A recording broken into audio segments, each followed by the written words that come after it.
छत्रपती शिवरायांच्या पावन स्पर्शाने पुनीत झालेली पुण्यनगरी आहे.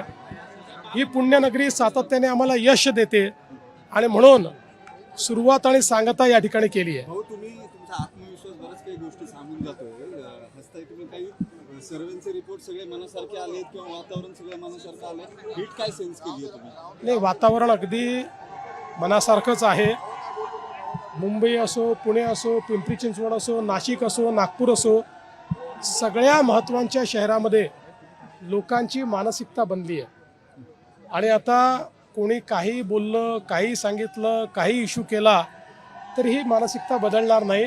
लोकांनी भाजपला निवडून द्यायचं ठरवलं आहे. आमच्या महायुतीला मुंबईत निवडून द्यायचं ठरवलं आहे. अजित पवार थेट भाजपच्या इथल्या स्थानिक नेत्यांच्या अंगावरती आले. तुम्ही थोड्याफार पेशन्स ठेवून प्रतिवाद करायचा प्रयत्न केला, की तो जाणीवपूर्वक होता का राज्यातली घडी विस्कटायला? नाही, असं आहे की मी शब्द पाळणाऱ्यांपैकी आहे. ज्यावेळी आम्ही हे घोषित केलं होतं की पुणे आणि पिंपरी चिंचवडमध्ये आपल्याला युती करता येणार नाही, आणि म्हणून तुम्हाला लक्षात असेल की मी स्वतः मागच्या काळामध्ये आपल्यासमोर सांगितलं होतं की आम्ही ही युती करणार नाही, पण आमच्या लढती मैत्रीपूर्ण असतील, आम्ही एकमेकाच्या विरुद्ध बोलणार नाही. आणि ते शेवटपर्यंत पाहिलं. दादांनी ते पाहिलं नाही. का पाहिलं नाही मला माहिती नाही. वरिष्ठांकडे तक्रार करणार तुमची? माझी? हो, दिल्लीत.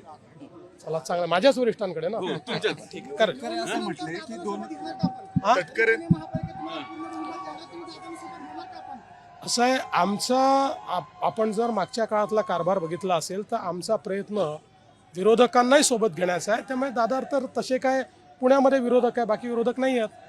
दादा ज्याचा अर्थ सातत्याने वरिष्ठांचा उल्लेख करतात. राष्ट्रवादी एकत्र यायची प्रक्रिया सुरू झाली आहे. विलिनीकरण जर झालं तर वरिष्ठ निर्णय घेतील, पण विलिनीकरण झालं तर रालोआमध्ये राहायचं की नाही, राष्ट्रीय लोकशाहीमध्ये एनडीएमध्ये राहायचं की नाही, त्याचाही निर्णय घ्यावा लागेल. प्रश्न एवढाच आहे की या संदर्भात आज बोलणं हे काही योग्य होणार नाही. कारण म्हणजे एक हिंदीतली म्हण आहे, ती अगदी तंतोतंत लागू होते असं नाही, पण कब बाप मरेगा और कब बैल बटेंगे असं म्हणतात.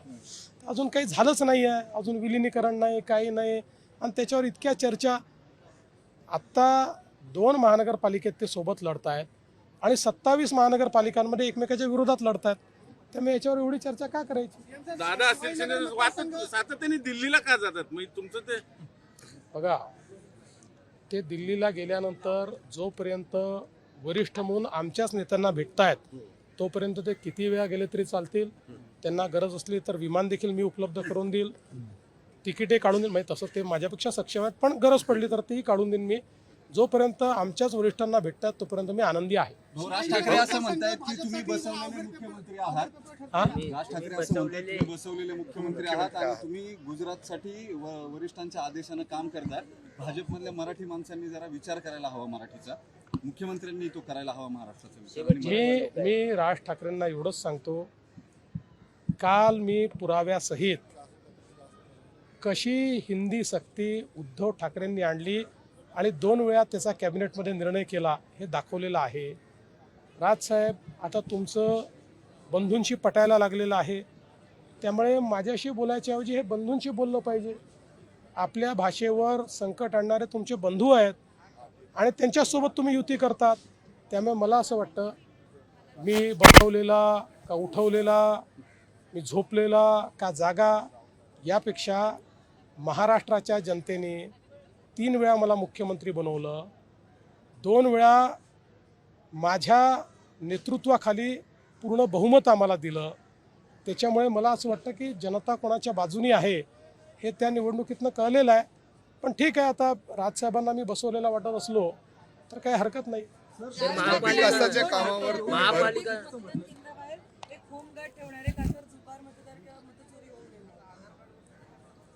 खरं म्हणजे उद्धव ठाकरे साहेबांनी या ठिकाणी मतचोरीच्या संदर्भात बोलू नये, कारण त्यांच्यावर नगरसेवक चोरीचा आरोप आहे. राज ठाकरेंचे 8 नगरसेवक होते, ते सगळे चोरून नेण्याचं काम उद्धवजींनी केलं. आता ठीक आहे, त्यांच्यासोबतच राज ठाकरे आहेत, पण अशा प्रकारची चोरी करण्याची प्रवृत्ती ज्यांची असेल, म्हणजे वोट चोरी तर आम्ही करतच नाही, पण वोट चोरीपेक्षा गंभीर आहे की लोकांच्या मताने निवडून आलेले नगरसेवक चोरायचे. ही नगरसेवक चोरी त्यांची आहे. शिवाजीनगर मतदारसंघ जो आहे थोडा भाजपसाठी अवघड होते, त्यासाठी मी समर्पित सभा तुम्ही इथे घेतली का आज? नाही, शिवाजीनगर मतदारसंघ जो आहे ना, हा भारतीय जनता पक्षाला सातत्याने साथ देतो आहे आणि असं माझा समज आहे की इथे सभा घेतली तर ती शुभ ठरते आणि म्हणून इथे सभा घेतली. साहेब, लाडक्या बहिणीचा हप्ता देऊ नये असं या ठिकाणी असं आहे की आता काही लोकांच्या पोटात ते दुखतं, त्यामुळे ते आयोगाकडे गेले. आयोगाने सांगितलं आम्ही मान्य करू. जो मूळ हप्ता आहे तो हप्ता आपण देतोच आहोत, तो गेलाही आहे. फक्त आपण प्रत्येक सणाला, म्हणजे हे पहिल्यांदा निवडणुका म्हणून करत नाही, मोठ्या सणांना आपण आगाऊ हप्ता देतो. आगाऊ देऊ नका म्हटलं तर ठीक आहे, आम्ही 16 तारखेनंतर देऊ. पण स्थानिक निवडणुकीत लाडक्या बहिणीचा सुद्धा मुद्दा राज ठाकरेंनी आरोप केले कितपत हा? काल एकनाथ शिंदेंनी ठाण्यातल्या जमिनी व्यापाऱ्यांना देण्यासाठी काढल्यात किंवा असा आरोप सुद्धा राज ठाकरेंनी काल केला होता. असं आहे की आता आरोप त्यांनी इतके केले की आता 15 तारखेनंतर त्यांच्याकडनं यादी मागवून घेतो, कारण आता माझ्या लक्षात नाही आहे. इतके आरोप त्यांनी केलेले आहेत, त्यामुळे ती यादी मागवून घेतो आणि मग त्या यादीप्रमाणे त्याच्यावर उत्तर देतो. चला, धन्यवाद.